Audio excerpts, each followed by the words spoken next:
तो last episode के and पे हमने देखा था कि फिफ्थ यंगर सिस्टर जो होती है वहां पर सेकंड ब्रदर से कहती है कि मुझे काम है और इसी के साथ ही वो उसे इग्नोर करके चली जाती है। जबकि इसी के साथ ही सेकंड ब्रदर जो होता है वो अपने साथी से कहता है कि मैं चाहता हूं कि इसके ऊपर नजर रखो, मैं नहीं चाहता कि यहाँ पर कुछ गलत करे जिसकी वजह से मुझे इसे भी रास्ते से हटाना पड़े। और इसी के साथ उसका साथी उसे कहता है ठीक है सर, जैसा आपने कहा बिल्कुल वैसा ही होगा। यहाँ पर नेक्स्ट सीन जो होता है हमारे हाजिन के पैलेस का दिखाया जाता है, जहाँ पर हमारा हाजिन घर पहुंचता है तो डोंगपिल के चेहरे को देखकर कहता है कि तुम्हारी आंख को क्या हुआ। तो डोंगपिल कहता है कि मैंने पैलेस मास्टर फैसिलिटी मास्टर के साथ ट्रेनिंग करने का बोला था और उसके बाद ट्रेनिंग के दौरान उन्होंने मुझे पंच मार दिया। तो हमारा हाजिन उसे कहता है कि वो बुढ़िया तो बहुत ज्यादा तेज निकली, उसने मुझे पंच मारा और फिर तुम्हें भी पंच मार दिया। फिर साथ ही वो दोनों वहां पर ट्रेनिंग करना स्टार्ट करते हैं। दोनों की ट्रेनिंग काफी अच्छी जा रही होती है। हमारे हाजिन ने जहाँ पर डोंगपिल को जो नई टेक्निक दी होती है तलवारबाजी की वो काफी ज्यादा बेहतर होती है। दोनों जब वहां पर प्रैक्टिस कर रहे होते हैं हमारा हाजिन उसे साथ साथ वहां बता भी रहा होता है कि तुम कैसे अपनी पावर्स को इंक्रीज कर सकते हो, तुम्हें यहाँ पर नई टेक्निक को अच्छे से मास्टर करना चाहिए। तुम्हारा हाजिन उसे कहता है कि डोंगपिल मैं कुछ ही दिनों में जहाँ पर कल्ट को छोड़कर जाने वाला हूँ। तो वो कहता है कि सर आप कहाँ पर जाने वाले हैं।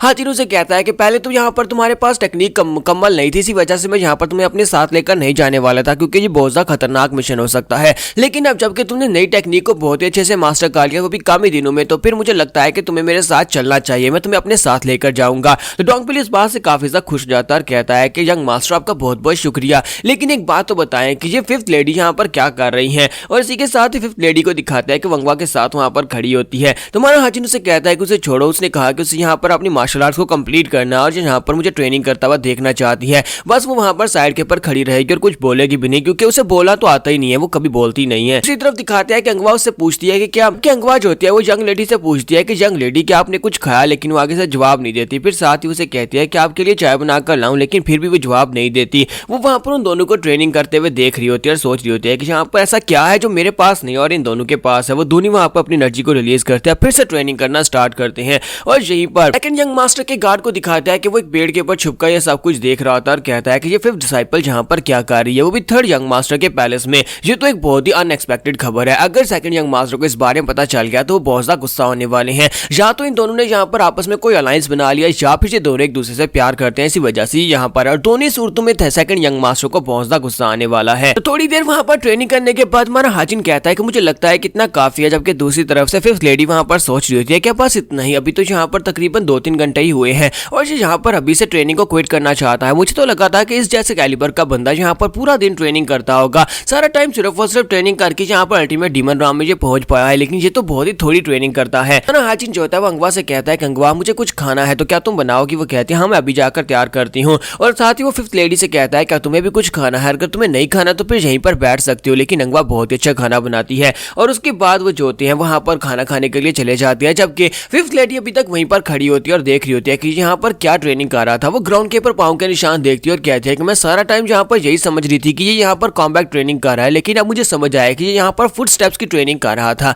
यानी कि इसने यहाँ पर फुटवर्क टेक्निक को मास्टर करने की कोशिश की है, जबकि मैं यहाँ पर उल्टा समझ रही थी। ये रही ना मास्टरी की बात कि मैं यहाँ पर इसको ट्रेनिंग करते हुए देखती रही पिछले 2 घंटे से, मैं यहाँ पर समझ ही नहीं पाई कि ये क्या करने की कोशिश कर रहा था। और उसके बाद ये लोग खाना खाने के लिए बैठ जाते हैं। तुम्हारा हाजिन उसे कहता है कि अंगवा तुमने यहाँ पर वाकई में बहुत ज्यादा बेहतर खाना बनाया है। और वो फिफ्थ लेडी से कहता है कि बताओ कि तुम्हें यह खाना कैसा लगा, तो वो भी उसकी थोड़ी बहुत तारीफ कर देती है। उसके बाद हमारा हाजिन जो होता है वो डोंगपिल से कहता है कि डोंगपिल खाना खाने के बाद हम लोग फिर से एक बार प्रैक्टिस करेंगे, मैं चाहता हूँ कि हमारे सफर पर जाने से पहले तुम्हारी जो मार्शल आर्ट्स की टेक्निक है वो बेहतर हो जाए। तो वो कहता है हाँ क्यों नहीं सर। अंगवा से कहता है कि अंगवा तुम बार बार यहाँ पर मीट के लोब्स मत बनाया करो क्योंकि गोल्डी फिलहाल के लिए वापस नहीं आने वाला। गोल्डी जो है वो फिलहाल के लिए कहीं पर होगा, मजे कर रहा होगा। तो अंगवा कहती है लेकिन मैं गोल्डी को बहुत ज्यादा मिस कर रही हूँ, वो जल्दी से वापस आ जाती तो मैं उसे यहाँ पर काफी कुछ खाने को देती। फिफ्थ लेडी वहां पर सोच रही होती है कि मैंने अपने थर्ड ब्रदर के बारे में सुना था कि ये एक टेम्पेस्ट टायरेंट है, लेकिन ये तो ऐसा बिल्कुल भी नहीं है जैसा मैंने इनके बारे में सुना था। ये तो अपने नौकरों के साथ भी अपने दोस्तों जैसा व्यवहार करता है। देखो तो जरा यहाँ अपने गार्ड, अपने बॉडी गार्ड और अपने नौकर के साथ किस तरह बैठकर खाना खा रहा है। मास्टर और नौकर के वाला यहाँ पर कोई रिलेशनशिप ही नहीं है। हाजिन जो होता है यहाँ पर फिफ्थ से पूछता है मुझे बताओ कि हमारी ट्रेनिंग करने के दौरान तुम्हें कुछ पता चला, तुमने कुछ सीखा। तो वो कहती है कि नहीं मुझे कुछ भी सीखने को नहीं मिला। हाजिन कहता है कि ऐसा ही होना था क्योंकि यहाँ पर तुम्हें ऐसे किसी को देखकर सीखने को कुछ भी नहीं मिलने वाला। अगर तुम यहाँ पर हायर राम्स को अचीव करना चाहते हो तो उसके लिए तुम्हें खुद को देखना पड़ेगा, तुम्हें खुद यहाँ पर कुछ ना कुछ देखना पड़ेगा, खुद कुछ ना कुछ मेहनत करनी पड़ेगी और खुद सीखना पड़ेगा। तुम यहाँ पर कभी भी ऐसा नहीं कर सकती, तुम यहाँ पर बहुत ज्यादा स्टिफ हो, तुम्हारे मेथड जो है तुम उन्हीं के पर अटकी हुई हो। तुम्हें लगता है कि तुम सारा दिन ट्रेनिंग करती रहती हो और तुम यहाँ पर अपने आप को उस वॉल से ऊपर पहुंचा सकती हो, यानी कि उस ब्रेक थ्रू को अचीव कर सकती हो सिर्फ और सिर्फ यहाँ पर ट्रेनिंग करके। लेकिन सिर्फ और सिर्फ ट्रेनिंग करके तुम यहाँ पर उस ब्रेक थ्रू को अचीव नहीं कर पाओगे। मुझे लगता है कि प्रॉब्लम तुम्हारी मार्शल आर्ट्स की ट्रेनिंग के साथ है या फिर तुम्हारी मार्शल आर्ट्स के मेथड्स के साथ है। या तो अपनी टेक्निक्स को चेंज कर लो या फिर अपनी ट्रेनिंग रूटीन को चेंज करो। हो सकता है कि तुम यहाँ पर वो हासिल कर लो जो तुम हासिल करने की कोशिश कर रही हो। तुम्हारा हाजिन जो होता है उसे यहाँ पर कुछ पॉइंटर्स देता है कि तुम कैसे यहाँ पर कुछ नया अचीव कर सकते हो और कैसे उस ब्रेक थ्रू को अचीव कर सकते हो। उसके बाद खाना खाने के बाद उठकर खड़ा होता है, डोंगपिल से कहता है कि डोंगपिल जाओ जाकर उस चूहे को पकड़ कर लाओ। डोंगपिल कहता है जी मास्टर मैं अभी जाता हूँ, और डोंगपिल वहां पर से गायब हो जाता है। जबकि दूसरी तरफ उस गार्ड को दिखाता है जो उनके ऊपर नजर रख रहा था, वो कहता है कि यहाँ पर तो सब कुछ वैसे ही चल रहा है, मुझे जल्दी से जल्दी वापस जाकर यंग मास्टर को बताना होगा। सेकंड यंग मास्टर को पता होना चाहिए कि फिफ्थ लेडी यहाँ पर इनके घर पे बैठकर खाना भी खा रही है। साथ ही वो कहता है कि वो गोल्डन बालू वाला कहाँ पर चला गया, वो मुझे अचानक से यहाँ पर दिखाई नहीं दे रहा, वो अचानक से गायब हो गया है। और इसी के साथ दिखाते हैं कि हमारा डोंगपिल जो होता है उसके पीछे आकर खड़ा हो जाता है और अपनी तलवार की गर्दन पे रखता है और कहता है कि चलो जल्दी से यहाँ पर बकना स्टार्ट करो कि तुम कौन हो, यहाँ पर क्या करने के लिए आए हो। अगर तुमने 1 इंच भी हिलने की कोशिश की तो तुम्हारी गर्दन कटेगी। जिसकी वजह से वो बेचारा बहुत ज्यादा घबरा जाता है और कहता है कि मैं यहाँ पर सेकंड यंग मास्टर को पकड़ा ही नहीं देने दे सकता, क्योंकि अगर उनके बारे में इनको पता चल गया तो फिर मुश्किल हो जाएगी।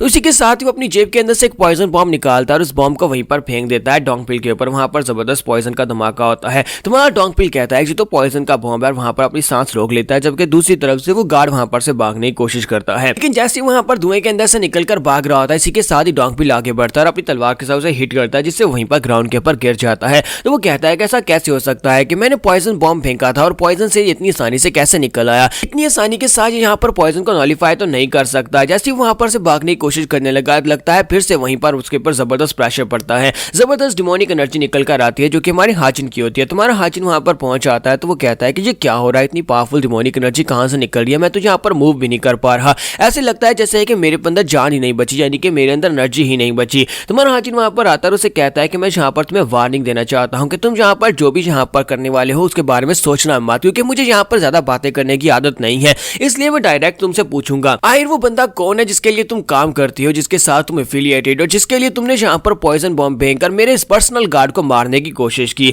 अब जल्दी से यहाँ पर बकना स्टार्ट करो वरना मैं यहाँ पर तुम्हें तो मारूंगा ही और इसके साथ साथ तुम्हारे उस मास्टर को भी नहीं छोड़ने वाला। और इसी के साथ ही वो बंदा जो होता है वहां पर उसे सब कुछ बता देता है। हाजिन उसे इन्वेस्टिगेट करने के बाद वापस आता है, आकर फिफ्थ लेडी से कहता है कि इसका मतलब यह है कि सेकंड ब्रदर यहाँ पर तुम्हारे ऊपर नजर रखना चाहता है। ये तो बहुत ही खराब तरीका हुआ किसी लड़की के ऊपर नजर रखने का। क्या यहाँ पर तुम दोनों के दरमियान में कोई चक्कर चल रहा है कि उसे तुम्हारे पर कोई शक होगा, इसी वजह से वो तुम्हारे पर बंदे को छोड़ा था ताकि वो तुम्हारे पर नजर रखे। लेकिन फिफ्थ लेडी आगे से बिल्कुल खामोश होती है। तुम्हारा हाजिन उसे कहता है कि मुझे लगता है कि यहाँ पर मुझे खुद उसे जाकर बात करनी चाहिए, क्या तुम्हें पता है कि उसके क्वार्टर्स कहाँ पर है, मैं जाकर उसे बात करूंगा। फिफ्थ लेडी उसे कहती है लेकिन ये मसला तो मेरा है, वो मेरे पर नजर रखने के लिए यहाँ पर आया था, तो फिर मुझे वहां पर जाकर बात करनी चाहिए, जहाँ पर अपनी प्रॉब्लम्स को मैं खुद से सॉल्व कर सकती हूँ। तुम्हारा हाजिन उसे कहता है कि यहाँ पर ये बात तुम्हारे बारे में बिल्कुल भी नहीं है, अगर उसने यहाँ पर तुम्हारे पर नजर रखनी होती तो वो किसी और जगह के ऊपर भी रख सकता था, लेकिन अब जबकि उसने मेरे क्वार्टर्स के अंदर आकर तुम्हारे पर नजर रखने की कोशिश की है और यहाँ पर मेरे सिक्योरिटी गार्ड को जख्मी किया है, तो फिर यहाँ पर उसको इसका सबक तो सिखाया जाएगा। यहाँ पर हम लोग अपनी एपिसोड 89 का एंड करेंगे और एपिसोड की एक्सप्लेनेशन अच्छी लगी तो कमेंट करके जरूर बताइएगा, वीडियो को लाइक करना मत भूलिएगा। Thank you.